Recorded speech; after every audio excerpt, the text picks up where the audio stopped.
കംസവധത്തിന് ശേഷം രൗദ്രഭാവത്തിലെ ഭഗവാൻ ശ്രീകൃഷ്ണന് പ്രതിഷ്ഠയുള്ള കേരളത്തിലെ ഏക ക്ഷേത്രം തൃച്ചംബരം ശ്രീകൃഷ്ണസ്വാമി ക്ഷേത്രം.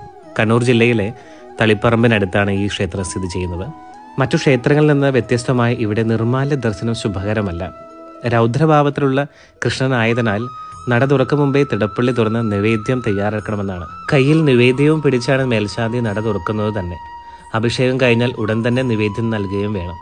നിർമ്മാല്യ ദർശനം ശുഭകരമല്ലാത്ത കേരളത്തിലെ ഏക ക്ഷേത്രം കൂടിയാണ് തൃച്ചംബരം ശ്രീകൃഷ്ണസ്വാമി ക്ഷേത്രം. ഈ ക്ഷേത്ര സന്നിധിയിൽ പടിഞ്ഞാട്ട് ദർശനം അരുളുന്ന 108 ദുർഗാലയങ്ങളിൽ ഉൾപ്പെട്ട ശ്രീകൃഷ്ണ സഹോദരിയായ ജലദുർഗയെ വന്ദിച്ച ശേഷം വേണം തൃച്ചംബരേശ്വരനെ തൃക്കണ്ണ് പാർക്കാൻ എന്നാണ് ആചാരം.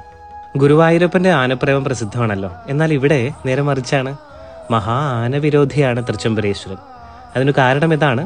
കംസവധന് പുറപ്പെട്ട ഭഗവാനെ തടഞ്ഞ കുവലായ പീഠമെന്ന കൊലയാനയെ ഭഗവാൻ വധിച്ചതിനാൽ തൃച്ചംബരത്തും ഭഗവാന്റെ തിടമ്പ് എഴുന്നള്ളിക്കുന്ന ഇടങ്ങളിലും ആനയുടെ നിഴൽവെട്ടം പോലും പാടില്ല എന്നാണ്. തളിപ്പറമ്പ് ഭാഗത്ത് പ്രധാനമായി 3 ക്ഷേത്രങ്ങളാണുള്ളത്. ശ്രീ വൈദ്യനാഥ ക്ഷേത്രം, ശ്രീ രാജരാജേശ്വര ക്ഷേത്രം, തൃച്ചംബരം ശ്രീകൃഷ്ണ ക്ഷേത്രം. ഈ 3 ക്ഷേത്രങ്ങളിലും ഒരുമിച്ച് ദർശനം നടത്തിയാൽ സകല പാപങ്ങളും ഇല്ലാതായി മോക്ഷപ്രാപ്തി ലഭിക്കുമെന്നാണ് വിശ്വസിക്കപ്പെടുന്നത്.